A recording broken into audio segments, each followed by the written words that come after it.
उनको ना करके, राइट। तो यहाँ पे वीरेश जी मैं एक पीपीटी शेयर करूंगा, अगर ये विजिबल है तो बढ़िया है। एक मिनट,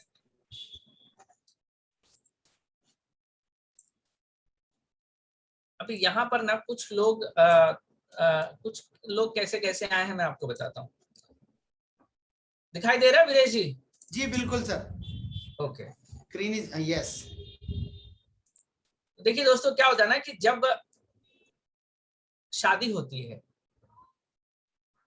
होती है, तो माहौल बड़ा एक्साइटिंग होता है। लड़का भी खुश होता है, लड़की भी खुश होती है, बहुत मजा आता है शादी में, बहुत मजा करते हैं। उसके बाद शादी के 2-3 महीने के बाद का एक फेज आता है जब मजा थोड़ा कम हो जाता है और सजा थोड़ी शुरू हो जाती है। हेलो। और उसके बाद 1 साल के बाद एक ऐसी जिंदगी चलती है जहां कुछ फर्क ही नहीं पड़ता है, कौन बोल रहा है कौन नहीं बोल रहा है, कौन सवाल पूछ रहा है कौन सवाल नहीं पूछ रहा है। मुझे बताइए कौन कौन से मोड पे है? पहले वाले 3-4 वाले महीने के मोड पे कौन है, साल भर वाले मोड पे कौन है, और जो, मेरी बात समझ आ रही है आपको? देखिए इतने ठंडे माहौल में मुझे बात करना अच्छा नहीं लगता, क्योंकि मैंने एक चीज सीखा है कि लाइफ में हमेशा एक्साइटेड रहेंगे तो ही कुछ रिजल्ट मिलेगा। रोता हुआ जाए और मरे की खबर लाए, इस फिलॉसफी पे मैं बिलीव करता हूँ। तो can we have some excitement please first of all? Yes sir. Yes sir, yes sir. Sir once again, एक बार फिर से बोलिए, क्या बोला? गोताखोर रोता हुआ जाए और मरे की खबर लाए। अरे भगवान, कहीं पर भी रोते रोते जाएंगे ना तो किसी के मरे हुए की खबर लेके आएंगे। तो खबर क्या चाहिए? मजेदार वाला। तो अगर आप लोग ठंडे हैं तो एक काम करते हैं, सबसे पहले दोनों हाथ ऊपर उठाइए, उठा लो उठा लो। मैं ठंडे को बात नहीं देता। यस यस यस, दोनों हाथ ऊपर है, एक हाथ में फोन है। जितना जोर से हो सके ताली बजाइए, come on.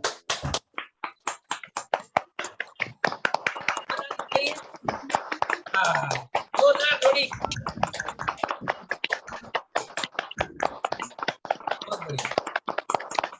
Thank you so much. कुछ फर्क पड़ा?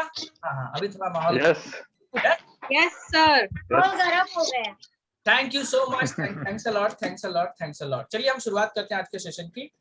तो आज का हमारा सेशन था, अगर आपने पेन पेपर लिया हुआ है तो आई रिक्वेस्ट, हार्डली रिक्वेस्ट, बहुत दिल से रिक्वेस्ट करूंगा कि इन 7 गलतियों को लिख के रखिएगा। आप सुनेंगे, इस कान से सुनेंगे, इस कान से निकाल देंगे, आपकी मर्जी है, लिखेंगे आपकी मर्जी है, लेकिन ये मेरा एक्सपीरियंस कहता है कि जब हम लिखते हैं तो ये चीजें हमारे सबकॉन्शियस माइंड में चली जाती हैं। तो चलिए शुरू करते हैं। नॉट टू डू लिस्ट, वेस्टीज के भीतर क्या नहीं करना है, या हमारे बिजनेस के भीतर कौन सी 7 चीजें नहीं करनी है, या 7 वो गलतियां जो आप कभी ना करें, right. So let's come two point number 1, mistake number 1, री इन्वेंटिंग द व्हील। इसका मतलब क्या होता है? दोबारा पहिया बनाना। वीरेश जी थोड़ा बैकग्राउंड अगर आप देख लेंगे तो बहुत अच्छा रहेगा। दोबारा पहिया बनाने वाले को मैं क्या कहता हूं कि आज से लगभग एक 3,500 साल पहले, 3,500 से 5,000 साल पहले, चीजों को एक जगह से दूसरी जगह लेकर जाने के लिए पहले लोगों ने पहिया बनाया था। और पहिया यानी व्हील होता था गोल गोल। रामायण के टाइम में भी व्हील गोल था, महाभारत के टाइम में व्हील गोल था, उसके पहले भी व्हील गोल ही था। दुनिया बदल गई, पूरी तरह से बदल गई, फिर अंग्रेज आए तब भी पहिया गोल था, हमने आजादी ले ली तब भी पहिया गोल था, कंप्यूटर नहीं था तब भी पहिया गोल था, कंप्यूटर आ गया तब भी पहिया गोल है, आज भी गोल है और आगे भी गोल रहेगा। ये एक सिस्टम है कि पहिया जब भी बनेगा वो गोल रहेगा, यानी व्हील जब भी बनेगा वो गोल रहेगा। एक सिस्टम है और इसको कोई नहीं बदलता। ऊपर वाली गाड़ी बदलती है, डिजाइन बदलता है, इंजन बदलता है, पैसेंजर्स की संख्या बदलती है, गाड़ी का मॉडल बदलता है, लेकिन पहिया हमेशा गोल रहता है। यस और no? Hello, yes yes yes. Yes. तो पहिया है हमेशा गोल रहता है। और इस बिजनेस में आने के बाद जो हमारा सिस्टम है वो पहिया है और वो एज इट इज गोल रहना चाहिए, लेकिन बहुत सारे लोग कुछ इस तरह का पहिया बनाते हैं। आपको दिखाई दे रहा है स्क्रीन पे? मैं ऐसे नहीं, मैं अपने हिसाब से काम करूंगा। मैं पहिए को ऐसे नहीं, मैं पहिए को त्रिकोण बनाऊंगा। कोई कहता है मैं पहिए को स्क्वायर बनाऊंगा। आप 1 मिनट के लिए इमेजिन कर लीजिए, ये पुरानी वाली साइकिल है जिसपे लोग चलकर करोड़पति बने हैं, लखपति बने हैं, लाखों रुपए का इनकम कमाया है लोगों ने। और अब आपकी वेस्टीज में आपने कुछ ऐसा पहिया लगाया है, आपने अपने हिसाब से डिजाइन किया है और ये पहिया आपने लगाया है। आप इमेजिन करिए कि आपकी सवारी कितने दूर तक जाएगी और आप कितने एफर्ट से, कितने फास्ट तरीके से फाइनेंशियल फ्रीडम वाले डेस्टिनेशन पे पहुंचेंगे। राइट? क्या मैं ठीक से बता पा रहा हूं आपको? Yes, sir. Yes, sir. Yes, sir. Yes, yes. तो हमारा तरीका क्या होना चाहिए भाई? पहिया गोल है तो पहिया गोल ही रहेगा। आप उसके ऊपर साइकिल चलाओ, आप बस चलाइए, आप हवाई जहाज चलाइए, जमीन के ऊपर हर जगह पे पहिया गोल ही होगा। तो चाहे आपको सिल्वर जाना है, गोल्ड जाना है, क्राउन जाना है, यूसीडी जाना है, डीयूसीडी जाना है, सिस्टम वही रहेगा। नया सिस्टम इंट्रोड्यूस ना करें। जिस सिस्टम से लागे चल के इतने लोग सफल हुए उसी को मानते हैं ना। तो जब ये वाली मिस्टेक हमसे होती है तो हमें क्या समझाना है खुद को? पहिया हम दोबारा नहीं बनाएंगे। ये साइकिल की फोटो याद रखिएगा। गोल वाली साइकिल बड़े आराम से, आसानी से अपने डेस्टिनेशन पे पहुंच पाएगी, लेकिन अगर आपके साइकिल का चक्का ऐसा त्रिकोण वाला होगा तो हर एक स्टेप पे झटके खाएगी। एक स्टेप बड़े मुश्किल से आप चलाएंगे, फिर अगली बार खचाक से झटका खाएगी, फिर अगला स्टेप लेना बहुत मुश्किल हो जाएगा। राइट? सो क्या हम ये गलती को अगर कर रहे हैं तो सुधार लें? सिस्टम के बाहर कुछ ना करें। हेलो सिस्टम के बाहर। Yes, yes, sir. Thank you so much. Yes, sir. तो दिस इज मिस्टेक नंबर 1। बहुत सारे लोगों से होती है, मुझसे भी हुई थी। मुझे बहुत जल्द समझ में आ गया था, लगभग 1.5 महीने में मुझे समझ में आ गया था भैया पहिया गोल ही रहेगा। मेरा ना त्रिकोण वाला चलेगा, ना स्क्वायर वाला चलेगा, ना रेक्टेंगल वाला चलेगा, ना हेक्सागन वाला चलेगा। भैया हमेशा गोल था, गोल है, गोल रहेगा। तो सिस्टम हमेशा जो था वही है, वही रहेगा। Right? So we are not supposed to change the system. आप ये गलती ना करें। Rule number 1। गलती नंबर 2, स्मॉल टाइम एटीट्यूड। इसका शिकार बहुत सारे लोग होते हैं। जितने भी लोग आज मुझे 81 लोग यहाँ पे सुन रहे हैं, अगर आपको इस बिजनेस में सफल होना है और अगर आप इस माइंड फ्रेम में है कि मैं 2 महीने काम करके देखता हूँ, 3 महीने काम करके देखता हूँ, हफ्ता भर काम करके देखता हूँ, 4 लोगों से बात करके देखता हूँ, अगर चल गया तो ये बिजनेस चल पड़ेगा, मैं आप सबको बहुत रेस्पेक्ट के साथ कहना चाहूंगा, ऐसे बिजनेस नहीं होता। किसी भी प्रकार का बिजनेस स्मॉल टाइम एटीट्यूड में नहीं बनेगा। वेस्टीज का भी बिजनेस स्मॉल टाइम एटीट्यूड में नहीं बनेगा। It will take time. एक बहुत पुरानी कहावत है, Rome was not built in a day. Rome कभी एक दिन में नहीं बना था, ताजमहल एक दिन में नहीं बना था, वक्त लगेगा। कितना? This is a valid question. कितना वक्त लगेगा किशोर जी? 1 साल का कम से कम मिनिमम कमिटमेंट आपको देना होगा इस बिजनेस को ठीक से बिल्ड करना है। तो अगर आप 1 साल इस बिजनेस को दे सकते हैं तो ही एक अच्छे इनकम के बारे में प्लान करिए और तो ही आप इस बिजनेस में काम करने के इरादे से आइए। अगर आप प्रोडक्ट यूज करने के लिए आए हैं तो आपके लिए कोई रेस्ट्रिक्शंस नहीं है, लेकिन अगर इस बिजनेस में आकर आपको पैसिव इनकम कमाना है तो कम से कम 1 साल का कमिटमेंट तो लगेगा ही। लेकिन अगर आपने 2 महीना, 3 महीना, 4 महीना, 5 महीने के बारे में सोचा है तो आई एम सॉरी, ऐसे बिजनेस नहीं बनता और ऐसे पैसिव इनकम नहीं आता। It will take time. So mistake number 2, बहुत सारे लोग इस बिजनेस को शॉर्ट टर्म एटीट्यूड में करना चाहते हैं। आपके टीम के भीतर भी अगर आप लोगों को सजेस्ट करते हैं तो उन्हें इस बात की क्लैरिटी जरूर दीजिए, इट विल टेक टाइम। आपको कम से कम 1 साल के कमिटमेंट के साथ आना है इस बिजनेस में। हाँ, बाय द फ्लूक आप 1 महीने, 2 महीने में कोई आपको बेहतर आदमी मिल गया, वो ग्रो कर गया, आप ग्रो कर गए, ये एक बार होगा। 6 के 6 लेग में ये नहीं होगा। आप अगर क्राउन बनने के लिए आए हैं तो 6 के 6 लोग में आप बहुत लकीली होंगे और लोग मिल जाएंगे, ऐसा नहीं होगा। इट विल टेक टाइम, समय लगेगा। So minimum 1 year of commitment. Mistake number 2 you should not do. क्या करें? 1 साल के कमिटमेंट के साथ इस बिजनेस को करेंगे। मिस्टेक नंबर 3 जो बहुत सारे लोग करते हैं, उनमें से मैं भी एक था और मैं बहुत दिनों तक इसको कर रहा था, thinking that you are the problem, that means I am the problem. ऐसा हम बहुत बार सोचते हैं, यार सिस्टम अच्छा है, प्रोडक्ट अच्छा है, कंपनी अच्छी है, अपलाइन अच्छा है, एजुकेशन अच्छा है, सब अच्छा है, शायद मैं ही ठीक नहीं हूं। ये मिस्टेक नंबर 3 है। खुद पर ब्लेम ना करें। Thinking you are the problem is the biggest mistake. Bali sir हमेशा कहते हैं कि इस बिजनेस में अगर कोई आपको सफल बना सकता है, या आपकी जिंदगी में कोई अगर आपको सफल बना सकता है, वो है आप खुद, और उस सफलता पर कोई जाने से रोक सकता है, वो है आप खुद। तो यहाँ पे खुद को ब्लेम कभी ना करें कि ये मेरा मिस्टेक है। मिस्टेक कहाँ हुआ? आपको ठीक से बात करना नहीं आया, सामने वाले ने ना बोल दिया। ठीक से प्लान दिखाना नहीं आया, सामने वाले ने बोला मैं नहीं जुड़ूंगा। आपको प्रोडक्ट बताना नहीं आया, सामने वाले ने आपसे ऑर्डर नहीं खरीदा। सोल्यूशन क्या है? It's just a matter of updating skills. Prestige के बिजनेस को बड़ा करने के लिए आपके पास कोई बॉर्न टैलेंट नहीं चाहिए, सिर्फ स्किल है जिसे आपको अपडेट करना है। आपके पास अगर नहीं है तो आप इसे सीख सकते हैं, अगर आपके पास है तो आप इसे अपडेट कर सकते हैं। आपकी कोई गलती नहीं है until unless आपने बड़ा सोचना बंद कर दिया। Thinking you are the problem is the biggest mistake. आप इस मिस्टेक को ना करें। It's just a matter of updating skill. जो चीजें आपको नहीं आती हैं आप सीख सकते हैं। एक एग्जांपल बताता हूं। मान लीजिए आपको ड्राइविंग सीखनी है।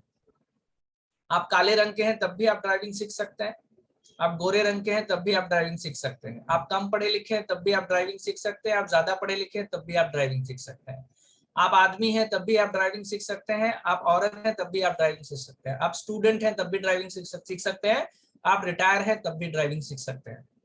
लेकिन ड्राइविंग सीखने के लिए कुछ बेसिक रिक्वायरमेंट चाहिए। क्या? आपको दिखाई देना आना चाहिए।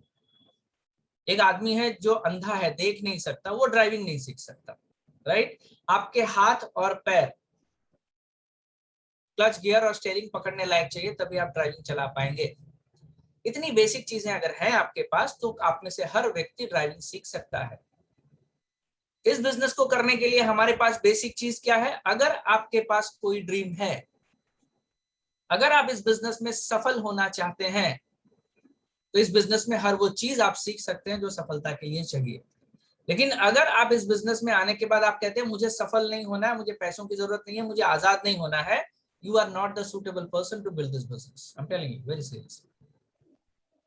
सो चेक योरसेल्फ। क्या आप जिंदगी में ग्रोथ चाहते हैं? क्या आपके पास कोई सपना है? आप बड़ी चीजों को हासिल करना चाहते हैं? अगर yes, you are most welcome. आप 100% केपेबल हैं। आपको सिर्फ अपने स्किल को अपडेट करना है। That's all. So mistake number 3, कभी भी खुद को दोष ना दें कि ये मेरी गलती की वजह से है या मैं इसके लायक नहीं हूं। Do not blame yourself. आप चेक करिए, ये मेरा चैलेंज है, आपको यहाँ पर उन स्किल को सीख लेना है, उसको अपडेट कर लेना है और आप आगे बढ़ जाएंगे, राइट? मैंने कभी ब्लेम नहीं किया। मेरा एक एटीट्यूड रहा है, मैं आप सबको बताता हूं यहां से, और हमेशा से मेरा ये एटीट्यूड रहा है कि बायोलॉजिकली अगर आप चेक करेंगे ना, तो आपका एग्जिस्टेंस, अगर आप धरती पे आए हैं तो आप चैंपियन हैं। कितने लोग मेरी बात समझेंगे मुझे पता नहीं। हम जब पैदा हुए, हमने लगभग 3 करोड़ स्पर्म के साथ फाइट करके एक हम जीत कर आए हैं, तब जाके हम धरती पे आए हैं। तो हम तो पैदाइशी चैंपियन हैं। I believe I am a champion by born. मैं जन्म से ही चैंपियन हूं। मैं कभी नहीं हारता। ईदर आई विन और आई लर्न। जब मुझसे कोई मिस्टेक होती है तो मैं सीखता हूं। मैं हर काम में जीत सकता हूं। सो अगर आप इस बात को मान सकें तो फिर कोई प्रॉब्लम ही नहीं है। आप कभी खुद को ब्लेम नहीं करेंगे। कुछ चीजें मुझे नहीं आती है, मैं सीख सकता हूं। जहां तक बात स्किल की हो रही है, टैलेंट है, मैं लता जी की तरह गाना नहीं गा सकता, मैं शाहरुख की तरह एक्टिंग नहीं कर सकता, मैं अमित जी की तरह डायलॉग नहीं बोल सकता। लेकिन इस बिजनेस में आने के बाद स्किल को अपडेट करके अगर कुछ लोग सफल हो सकते हैं तो मैं भी सफल हो सकता हूं। That's all, right? तीसरी गलती कभी ना करें। चौथी गलती, टेकिंग रिजेक्शंस पर्सनली। ये भी एक बड़ी गलती है कि जब लोग आपको ना बोलते हैं, जब कहते हैं कि हमें बिजनेस नहीं करना, लोग कहते हैं प्रोडक्ट तुम्हारे बहुत महंगे हैं, हमें नहीं चाहिए, हमको ये प्रोडक्ट पसंद नहीं है, इस तरह का बिजनेस फालतू का है, कंपनियां आती हैं भाग जाती हैं, तुम्हारा दिमाग खराब हो गया है। जब लोग इस तरह की बात करते हैं तो बहुत सारे लोग इस रिजेक्शन को पर्सनली ले लेते हैं। माय डियर फ्रेंड्स, सामने वाले व्यक्ति ने वेस्टीज को ना बोला है, सामने वाले व्यक्ति ने अल्ट्रा स्वैप को ना बोला है, उसने एयर प्यूरिफायर को ना बोला है, उसने वाटर प्यूरिफायर को ना कहा है, उसने आपको तो ना नहीं बोला। आप में से कितने लोगों को आदमी ने कहा, किसी को प्लान दिखाने के बाद उसने कहा कि तू धरती का बोझ है, तुझे कल से जीने का हक नहीं है? कितने लोगों ने बोला? नहीं किसी ने भी नहीं। Hello, anybody No, have sir. That kind of experience? मैंने प्लान दिखाया नो सर, नो। और सामने वाले ने बोला घर जा फांसी लगा ले, तू साले धरती पे जीने लायक नहीं है। नहीं सर। नहीं सर। किसी ने बोला? यानी वो चाहता है कि आप जिए। उसने क्या बोला? तुम्हारा बिजनेस मुझे नहीं करना है, राइट? सो पर्सनली लेने की वजह क्या है? जिंदगी में कहां रिजेक्शन नहीं है? आप में से जितने लोग मैरिड हैं, मुझे एक बात बताइए, जिस घर में आप पैसे कमा के लाते हैं, आप अपने बच्चों को खिलाते हैं, आप अपनी पत्नी को खिलाते हैं, उस घर का ईएमआई भरते हैं, उसका बिजली का बिल भरते हैं, राइट? सब आप करते हैं। क्या आपके घर वाले आपकी सारी बातों में राजी हैं? नहीं सर। नहीं। No. बड़ा कठिन सवाल पूछ लिया किशोर भाई, बड़ा ही कठिन, बड़ा समस्या वाला सवाल है। साला बात तो सही है, जिंदगी भर जिसके लिए काम कर रहे हैं, जिनको कमा के खिला रहे हैं, वो नहीं मान रहे हैं हमारी सारी बात, और बाहर वाला आपको लगता है कि जिसको भी आप प्लान दिखाएंगे सारे लोग आपकी बात मान लेंगे? नहीं। रिजेक्शंस को कभी पर्सनली मत लीजिएगा, क्योंकि रिजेक्शन अगर नहीं होगा तो आप बेस्ट तक नहीं पहुंच पाएंगे। हमारे बिजनेस में rejection is a part of our business. Rejection हमारे बिजनेस का हिस्सा है। आप में से कितने लोग हैं जो अंडे खाते हैं? सारे लोग खाते हैं। अच्छा, अंडे का छिलका कितने लोग खाते हैं? पागल हो गया ये आदमी सुबह 8 बजे से। हाँ? अच्छा, जब खरीदा था, जब अंडा खरीद के लाए थे, तो बेचने वाले को तो आपने ये नहीं कहा था भैया छिलका मत दे, खाली अंडा दे दे। कितने लोगों ने ऐसे मांगा है, भाई ये छिलका तेरे किसी काम का नहीं होता, मैं खाता भी नहीं हूं, मेरे बच्चे भी नहीं खाते हैं, तो यार ये छिलका मत दे, अंडा दे दे खाली। पॉसिबल नहीं है। पॉसिबल नहीं है। तो छिलका अंडे का हिस्सा है, आपको घर लाके उसे सेपरेट करेगा। यस और नो? तो वैसे ही हमारे बिजनेस में रिजेक्शन यहाँ पर सक्सेस का हिस्सा है। आपको घर लाना पड़ेगा और उसको साइड में फेंकना पड़ेगा। आप एक महीना फर्ज करिए कि आप 1 डजन अंडा लाए, आपने अंडा खाया और छिलके के बारे में आप बहुत टेंशन में आ गए कि यार इतना सारा अंडा लाया, इतना सारा छिलका, ये नुकसान हो गया, अभी मैं गवर्नमेंट पे केस कर दूंगा, अभी मैं मुर्गी पे जाके प्रोडक्शन मैनेजर को मना कर दूंगा और घर वालों को सिखाऊंगा तुम छिलके का पाउडर बनाओ और इसको पानी में घोल के पी लो। चलेगा? आप सुखी किस बात पे है? अरे यार वो छिलका उसका हिस्सा है, आएगा, हमें फेंक देना होता है। यस और नो? तो रिजेक्शन भी हमारे बिजनेस का हिस्सा है। आप में से कितने लोगों ने पाइनएप्पल खाया? पाइनएप्पल खाया आप लोगों ने? जब अक्खा पाइनएप्पल आप लाते हैं, उसमें से कितनी चीजें फेंक देनी पड़ती है? बहुत सारी। बहुत सारी। आप में से कितने लोगों को अफसोस होता है, अरे नहीं फेंकना चाहिए यार, इसका जूस बना के दोबारा पी लेना चाहिए? नहीं होता है। नहीं ना? आपको नहीं। मालूम है यार, पाइनएप्पल का क्रीम अगर निकालना है तो उसके छिलके, उसके पत्ते हमें फेंकने पड़ेंगे, सब part of that fruit. Hello, yes और नो? Hello, Yes. हमारे बिजनेस में भी रिजेक्शन हिस्सा है भाई। उसके बिना, अभी मान लीजिए अंडे के छिलके के बिना आप अंडे को प्रिजर्व कैसे करोगे? आपको छिलका नहीं चाहिए, आपने खाली कहा मुझे अंडा चाहिए, अरे तो उस अंडे को संभाल के लाने के लिए छिलका लगेगा कि नहीं लगेगा? हमारे बिजनेस में आपको मजबूत बनाने के लिए रिजेक्शन लगेगा। ये बिजनेस लीडरशिप का है, जितने रिजेक्शंस आएंगे उतने मजबूत आप बनेंगे। So rejections are the part of our business, accept it. स्वीकार लो, स्वीकार लीजिए। आपकी पत्नी को करेला पसंद नहीं है, आपको करेला पसंद है। आपने करेला बनवाया और आपकी पत्नी ने कहा मैं नहीं खाऊंगी। आपने बोला तू मेरी बीवी है, तुझे खाना ही पड़ेगा। क्या होगा सिचुएशन? क्या होगा सिचुएशन?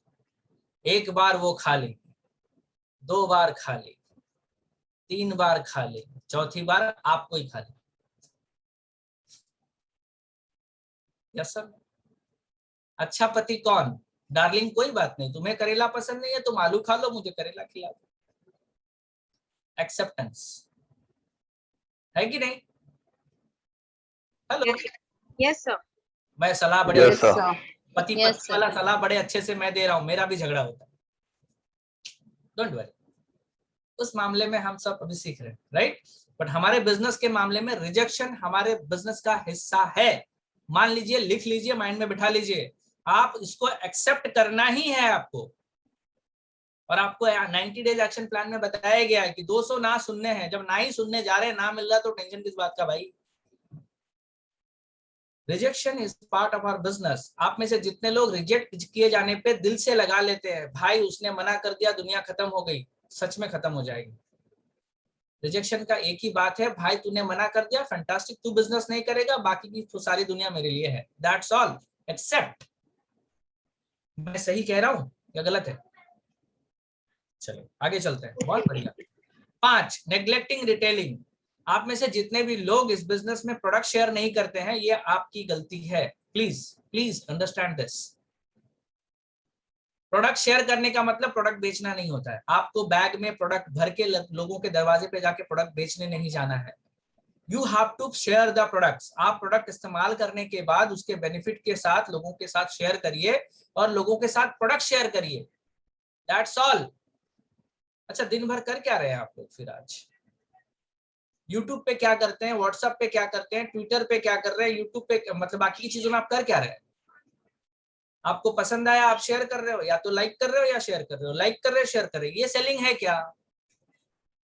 फिर जब आप स्पिरुलिना खाने के बाद लोगों से बताने की बारी आती है, तो आपको क्यों लगता है ये सेलिंग है?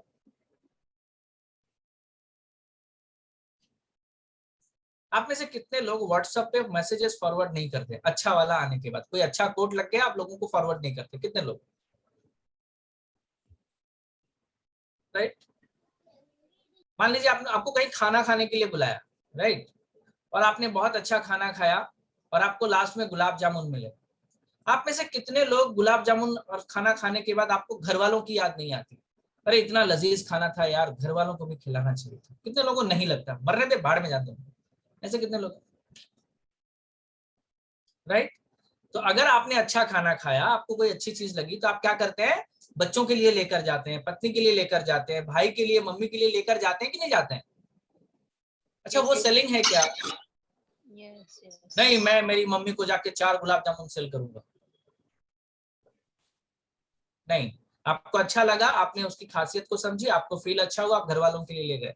सेम हियर, आपको प्रोडक्ट्स अच्छे लगे, आप लोगों को बताइए, जिसको लेना होगा लेगा, नहीं लेगा। आपने मुंह शटर बंद किया, खाली भाई बिजनेस में जो ज्वाइन करेगा उससे ही बात करेंगे, प्रोडक्ट के बारे में बात नहीं करेंगे, ये एक गलती है, ऐसा ना करें। Talk about the product. कुछ प्रोडक्ट रिटेल करने का टारगेट लीजिए, खुद को रखिए कि मेरा अगर 100 पीवी का बिजनेस होता है तो इसमें से कम 30-40 पीवी प्रोडक्ट मैं लोगों के साथ शेयर करूंगा, ताकि कल टीम में लोग आए तो आप उनको शेयर करना सिखा सके। बहुत सारे डिस्ट्रीब्यूटर्स को मैं जानता हूं, वो सब कुछ बढ़िया करते हैं, लेकिन रिटेलिंग की जब बात आती है वो डरते हैं। वो डरते इसलिए है क्योंकि उन्होंने खुद रिटेलिंग कभी किया नहीं। राइट? तो गलती नंबर 5, कभी भी रिटेलिंग को लेकर नेग्लेक्ट मत करिए। रिटेलिंग का मतलब सेलिंग नहीं होता। अगर आपको नहीं आता, सीख लीजिए, बहुत आसान है प्रोडक्ट रिटेल करना। आपके एक्सपीरियंस को लोगों के साथ तो बताना ही होता है, इसमें ज्यादा कौन सा कोर्स करना पड़ेगा आपको 6 महीने का? प्रोडक्ट कैसे बताया जाता है, सर मैटर ऑफ 1 आवर, सीख लीजिए कैसे बताया जाता है, आप उसी हिसाब से बताइए। फील फेल्ट फाउंड का फॉर्मूला अपनाइए, सबसे बेस्ट तरीका है। फील फेल्ट फाउंड, ये वाला फॉर्मूला अपनाइए, आप बहुत आसानी से लोगों को प्रोडक्ट शेयर कर पाएंगे और बहुत बढ़िया बिजनेस आपका बनेगा। तो गलती नंबर 5, कभी भी प्रोडक्ट शेयर करने में हेजिटेशन ना लाइए, क्योंकि शेयरिंग का मतलब कभी भी सेलिंग नहीं होता। अभी मैं विंसन जी के बारे में बताता हूँ, लास्ट वीक की बात है उनकी। वो एक जगह जाके बैठे थे, बैठे बैठे उन्होंने बातचीत करनी शुरू की, उस आदमी से बातचीत किया। बातचीत करने के बाद टॉपिक निकला एयर प्यूरीफायर के ऊपर। बातों बातों में बिना आईडी बनाया, बिना कुछ किए, उन्होंने उनको 2 एयर प्यूरीफायर शेयर कर दिया।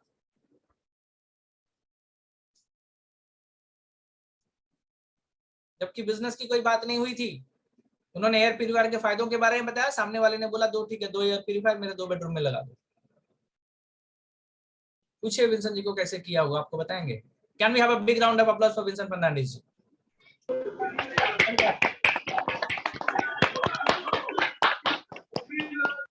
बहुत बढ़िया।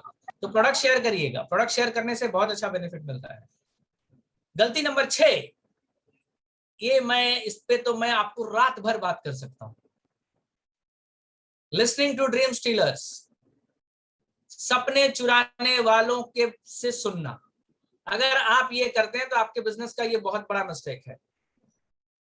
आप उन लोगों की अगर सुनते हैं जो सपने चुराने वाले हैं, तो आपका सपना ही चोरी हो गया, फिर आप हासिल क्या करेंगे।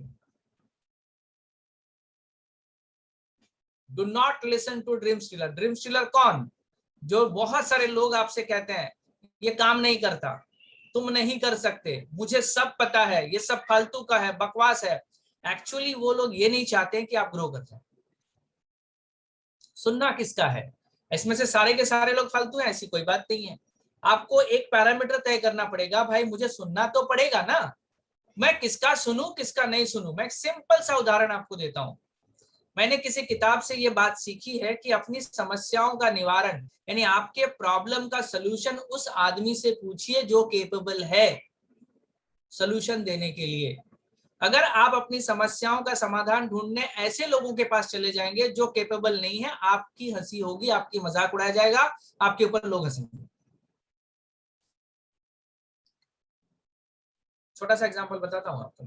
अगर आपके बच्चे को डॉक्टर बनाना है तो आप सलाह हमेशा जाके उस व्यक्ति का लेंगे जो डॉक्टर है, जो डॉक्टर के प्रोफेशन से पैसा बना रहा है। अगर आप 10वीं फेल वाले के पास से जाके सलाह लेंगे मैं मेरे बच्चे को डॉक्टर बनाऊं या नहीं बनाऊं, आप किस सोल्यूशन में पहुंचेंगे? क्योंकि वो खुद 10वीं फेल है। हमारे बिजनेस में सबसे बड़ी समस्या क्या है? इस बंदे को चलानी है गाड़ी, चाहिए 4 व्हीलर, कौन सी? मर्सिडीज बेंज चाहिए इनको घर में रहने जाना है 2 BHK में, 3 BHK में, इनको फाइनेंशियली फ्री होना है, इनको दुकानदारी से फ्री होना है, इनको 9 to 5 जॉब से फ्री होना है। और सलाह किसकी ले रहे हैं? जो खुद फंसा हुआ है। ये भाई साहब को हुंडई की क्रेटा लेनी है, जाके डिस्कशन किससे कर रहे हैं? जिनका वैगन आर 10 साल से नहीं बदला है। भाई मैं क्रेटा लेने जा रहा हूं, तो आदमी क्या समझाएगा? तेरे को पागल, इतनी बड़ी गाड़ी लगाने को जगह चाहिए, तेरे को मालूम है वो माइलेज कम देती है, तेरे को ये पता है क्या वैगन आर के फायदे क्या है? गाड़ियां छोटी हो तो अच्छी है। अरे मैं तो महीने में 2 ही बार निकालता हूँ, फिर भी मुझे भी कभी कभी लगता है वेस्ट ऑफ मनी हो गया, मैं तो स्कूटी से घूमता हूँ, तो इतनी बड़ी गाड़ी लाके क्या करेगा? इसका मतलब सारे क्रेटा से घूमने वाले, सारे बड़ी गाड़ियों में घूमने वाले लोग बेवकूफ हैं। और ये भाई साहब लल्लू राम जी दुनिया के सबसे अक्लमंद आदमी हैं। माफ कीजिएगा अगर मैंने किसी का, कोई लल्लू राम नहीं है ना यहाँ पे, I am so sorry for that. ऐसे बहुत सारे शुभ चिंतक, हित चिंतक आपके बहुत नजदीक में मिलेंगे, जिन्होंने अपने जीवन में कुछ नहीं किया और आपके जीवन में भी कुछ होने नहीं देंगे। आप जरा सा सोच कर देखिए, जिस व्यक्ति ने आपको इस बिजनेस में डिमोटिवेट किया है, क्या वो सफल व्यक्ति है? जिसने भी आपको डिमोटिवेट किया, ये फालतू का है, बकवास है, चलता नहीं है, मेरी बहन के चाचे ने मामे ने करके छोड़ दिया, ब्ला ब्ला ब्ला ब्ला, जिसने भी आपको बताया, क्या वो अपने लाइफ में सक्सेसफुल है? Question number 1। क्वेश्चन नंबर 2, अगर आप उसकी बात सुन रहे हैं तो क्या आपकी रिक्वायरमेंट पूरी हो रही है? क्या आपके घर में 2 साल के बाद 1 लाख का इनकम आने वाला है उनकी बात सुनकर? एंड क्वेश्चन नंबर 3, अगर आज तक दुनिया की सुन के आपका सफलता होने वाला था, आपका सक्सेस होने वाला था, तो हो गया था, फिर आज तक आप इन लोगों की बातों को सुनकर सफल क्यों नहीं हुए? इन सबको ड्रीम स्टीलर कहा जाता है। ये सपने चुराने वाले लोग हैं। सर जी करना क्या है इनके साथ? दूर रहिए बस। ये आपको हर सुबह मिल सकते हैं, दोपहर को आपके दुकान में आ सकते हैं, शाम को सोसाइटी में मिल सकते हैं। क्या करना है? दूरी बनाए रखिए। मैं ये नहीं कहता घर छोड़ के भाग जाइए, मैं ये नहीं छोड़ता कॉम्प्लेक्स छोड़ के भाग जाइए। आप दुनिया में जहां जाएंगे ये लोग आपको मिलेंगे, लिख के ले लीजिए। आप स्वर्ग चले जाइए वहां भी मिलेंगे, आप नरक में जाइए वहां भी मिलेंगे, जहां आप जाएंगे सब जगह मिलेंगे। आपको करना क्या है? दूर रहना है, दैट्स ऑल। थोड़ी दूरी बना के रखनी है। अगर आप इस बिजनेस में सफल होना चाहते हैं ड्रीम स्टीलर से आपको दूर रहना पड़ेगा। वो लोग जो आपको नेगेटिव करते हैं उनसे आपको दूर रहना है। आप 4-5 प्लान दिखाते हैं, शाम को जाने के बाद एक ऐसे दोस्त से जाके पूछते हैं जिसने लाइफ में कुछ नहीं किया, अरे यार मैं वेस्टीज का तो 5 लोगों को मैंने प्लान दिखाया यार, किसी ने कुछ नहीं कहा, कोई ज्वाइन ही नहीं होता है। वो आपको सब समझा देगा क्यों ज्वाइन नहीं होता है। उस समय पे आपको क्या करना चाहिए था, उस आदमी से सलाह लेना चाहिए जो इस बिजनेस में सफल है। वो आपको रास्ते बता सकता है, वो आपको सोल्यूशन बता सकता है क्यों नहीं हो रहा है। 90% केसेस में जब बढ़िया चल रहा होता है ना, लोग अपने अपलाइन की बहुत सारे कम्युनिकेशन में रहते हैं, सब बढ़िया चल रहा है, सर मैंने इसको प्लान दिखाया, सर ये ज्वाइन हो गया, वो ज्वाइन हो गया, बहुत अच्छी बात है। लेकिन जब काम थोड़ा सा ढीला चलता है, ये लोग कम्युनिकेशन बंद कर देते हैं। आप सफलता के रास्ते से तब साइड होने लगोगे जब आपने बातचीत पहले बंद किया। आप देखिए, आप अपने ग्रुप में पूरा चेक करके देखिए, जितने भी लोग डिमोटिवेट हुए हैं या जो लोग लाइफ में सक्सेसफुल नहीं हो रहे हैं, वो सबसे पहले कम्युनिकेशन से हट जाते हैं। सबसे पहले वो बातचीत कम कर देते हैं, उसके बाद एक्टिविटी कम होती है, फिर धीरे धीरे आप लैम्पलाइट से ही हट जाते हैं। ये गलती कभी ना करें। सुनिए उन लोगों का जो लोग सफल हैं। एक आइडल ढूंढ के निकाल लो आपको किसकी तरह बनना है, आप उसी को सुनिए, उसने जो जो किया वो करिए, आप सफल हो जाएंगे। That's all. तो do not listen to dream stealers. क्या करेंगे? इनसे दूर रहेंगे, स्टे अवे। 7वां, आपके बिजनेस में सबसे हार्मफुल टॉपिक है ये। आपके बिजनेस में सबसे ज्यादा हानिकारक टॉपिक ये है कि never ever abuse your upline और sponsor.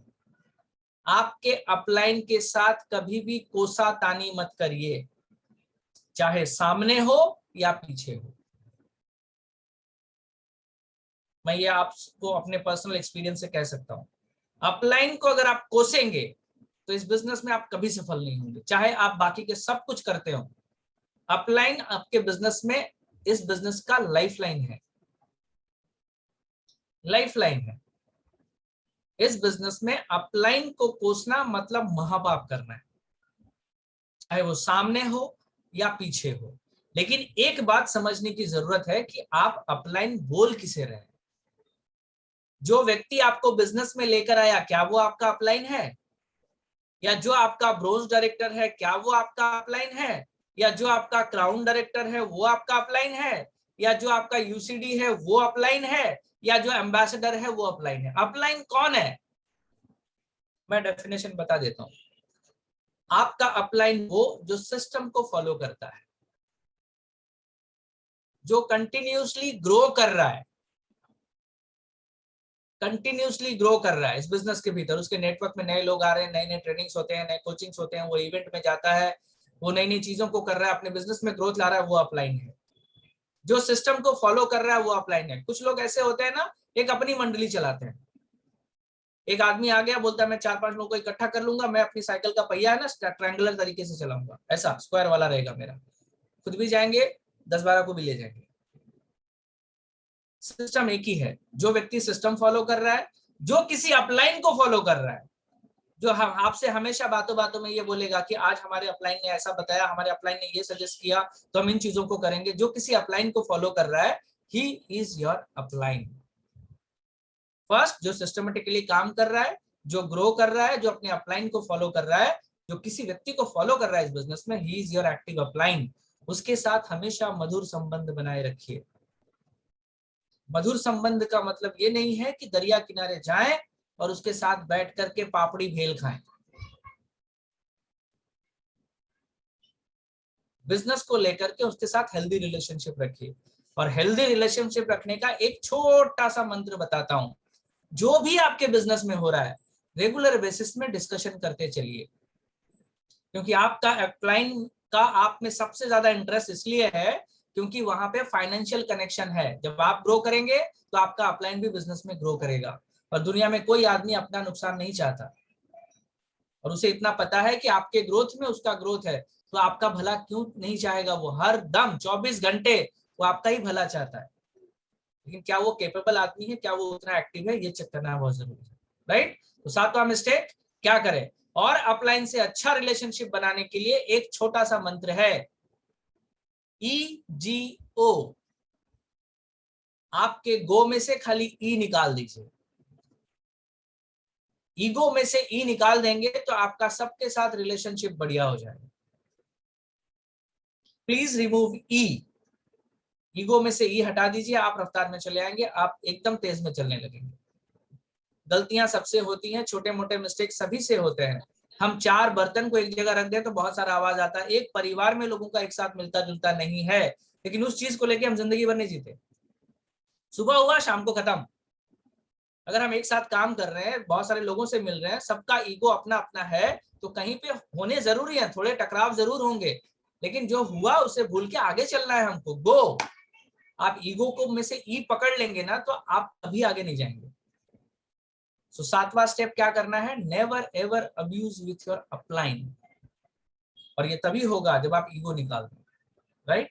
So these were the 7 steps जो गलतियां हमें नहीं करनी है हमारे बिजनेस में। सबसे पहला रूल नंबर 1 क्या था?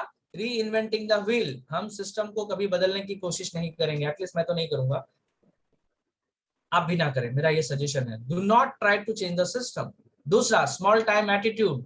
ये बिजनेस है, रोम एक दिन में नहीं बना था, बिजनेस भी एक दिन में नहीं बनेगा। एटलीस्ट 1 साल का कमिटमेंट चाहिए कंसिस्टेंसी के साथ इस बिजनेस में एक अच्छे मुकाम पे पहुंचने के लिए। Thinking you are the problem. खुद को ब्लेम कभी ना करें। पता करिए कि मुझे क्या नहीं आता है। सिंपल सा चीज है, अपडेट कर लीजिए, खुद को अपडेट कर लीजिए, चीजों को सीख लीजिए, और स्किल्स कभी भी सीखे जा सकते हैं। Number 4, thinking taking rejections personally. कभी भी रिजेक्शंस को पर्सनली ना लीजिए। रिजेक्शन हमारे बिजनेस का हिस्सा है, एक्सेप्ट इट, हमेशा इसका स्वागत करिए। Neglecting retailing. आज अगर नहीं आता है आपको रिटेल करना, तुरंत सीखिए। How to share the product with lot of people. आप देखेंगे बिजनेस बहुत बढ़िया बनेगा। Listening to the dream stealers. ये कभी ना करें। सपने चुराने वालों से हमेशा एक ही काम करिए, उनसे दूर रहिए। मैंने रिलेशन तोड़ने के लिए नहीं कहा है, मैंने उनके साथ झगड़ा करने के लिए नहीं कहा है। इस बिजनेस के प्रोसेस में केवल थोड़ी दूरी रखिए। आप में से बहुत सारे लोग वर्क फ्रॉम होम करते हैं। उस समय पे जब आपका बच्चा आ जाता है, न्यूसेंस बन के आपका बच्चा आता है, पापा पापा मुझे खेलना, तो आप क्या करते हैं? आप उसे दूर रखते हैं। इसका मतलब ये थोड़ी है कि आप उससे प्यार नहीं करते, लेकिन जब आप काम कर रहे हैं उस समय पे आप क्या करते हैं? उस बच्चे को दूर रखते हैं, क्योंकि उसे नहीं पता कि उसकी एक एक्शन से यहाँ पे कुछ बिगड़ जाएगा। तो इसी तरह से जब आप इस वेस्टीज के बिजनेस को बना रहे हैं 2 साल 3 साल, उस टेन्योर में, उस पीरियड में नेगेटिव लोगों को दूर रखिए, क्योंकि पता नहीं कौन सा एक आएगा और नींबू निचोड़ देगा, आपकी सारी दही फट जाएगी, सारा दूध फट जाएगा। सो नेगेटिव लोगों से दूर रहना है आपने। और अब्यूजिंग अपलाइन, प्लीज आज के बाद से इस बात को बांध लीजिए कि आपके जो एक्टिव अपलाइन है उसके साथ आपका रिलेशनशिप सबसे बेस्ट होना चाहिए। मैं क्यों कहता हूं आपसे? इस बिजनेस में सबसे ज्यादा वर्स्ट सिचुएशन क्या है आपको पता है? हमारे नेटवर्क मार्केटिंग के बिजनेस में सबसे ज्यादा वर्स्ट सिचुएशन क्या है पता है? जब आप इस बिजनेस में नए होते हैं, आपको कुछ नहीं पता, आपके अपलाइन का भरोसा है कि ये अडॉप्टेबल है, ये टीचेबल है, मैं इसको सिखा सकता हूँ। आपको प्लान नहीं दिखाना आता है, वो आपको सिखाता है, क्योंकि आपके ऊपर होप है, आपके ऊपर विश्वास है कि आप काम करेंगे और ग्रो हो जाएगा। आप कहीं जगह पे अटक गए, वो आके आपको अपडेट करता है, क्योंकि उसको भरोसा है कि आप काम करेंगे और ग्रो करेंगे। इस बिजनेस में आपको कुछ नहीं आता है, आपके अपलाइन का आपके ऊपर भरोसा है, मतलब आप 100% ग्रो कर सकते हैं। इस बिजनेस में सबसे खराब बात क्या हो जाती है, खराब सिचुएशन क्या होता है? जिस दिन आपका अपलाइन आपसे भरोसा हटा लेता है, ये बंदा अब कुछ नहीं करेगा, ये सबसे खराब स्थिति है। क्यों मैं कहता हूं? क्योंकि जब उसका बिलीफ आपके ऊपर से हट गया तो अपना एफर्ट हटा ही लेगा, क्योंकि वो बिजनेस करने आया है, चैरिटी करने नहीं। वो अपने बच्चों को प्रॉमिस करके आया है कि वो उन्हें बड़ा घर लेके देगा, बड़ी गाड़ी लेके देगा, आपसे मोहब्बत कम नहीं करेगा। लेकिन आपके ऊपर से अगर उसका विश्वास हिल गया, आपने सारे दरवाजे बंद कर लिए ग्रोथ के। आपका एक कुछ वॉल्यूम नहीं हो रहा है, कोई बिजनेस आपका नहीं हो रहा है, लेकिन अगर आपका अपलाइन का विश्वास आप पे बना हुआ है ना, आज नहीं तो कल आप ग्रो करने ही वाले हैं। तो ऐसा कोई काम ना करें जिससे आपके अपलाइन का आप पर से ये विश्वास वाला आस्था उठ जाए। मैं मेरे टीम के भीतर, मैं मेरे अपलाइन के टीम के भीतर सबसे बेस्ट बनकर दिखाना चाहता हूँ, यही मेरा मकसद है, ताकि उनका फोकस हमेशा मुझ पे बना रहे। अप डाउन तो चलता रहेगा, सो प्लीज मेंटेन दिस। इसे कहिए कि मैं अपने अपलाइन की टीम में बेस्ट बनकर दिखाऊंगा। That's all. आपकी ग्रोथ को कोई नहीं रोक पाएगा, मैं ऐसा मानता हूं। और मेरे सारे अपलाइंस, जितने भी अपलाइन मेरे हैं, मैं हमेशा कोशिश करता हूं कि मैं बेस्ट स्टूडेंट बना रहूं। आप भी वैसा करिए, बहुत सारा सक्सेस आपको मिलेगा। हम तो प्रोसेस में, अभी हम बहुत सीख रहे हैं इस बिजनेस में। अगर आप पूछेंगे किशोर जी आपका नॉलेज कितना % हो गया, मैं कहूंगा 0.00001%। अभी मुझे 0.99999% सीखना है।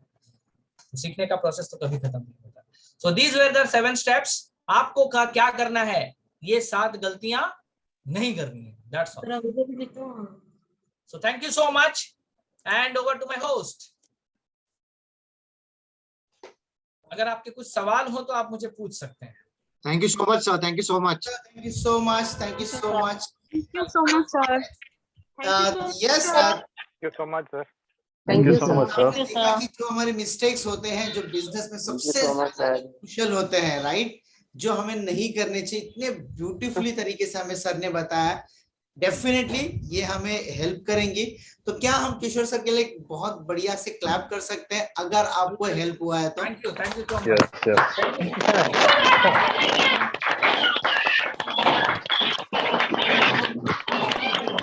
होप आप लोगों ने नोट्स निकाले होंगे, होगा कहीं पर। Yes, sir. जरूर याद रखिएगा कि गलतियों को याद रखना बहुत जरूरी है कि हमसे कौन से मिस्टेक नहीं होने चाहिए। अगर आप में से कोई मुझे कुछ सवाल पूछना चाहते हैं तो ये मोस्ट वेलकम।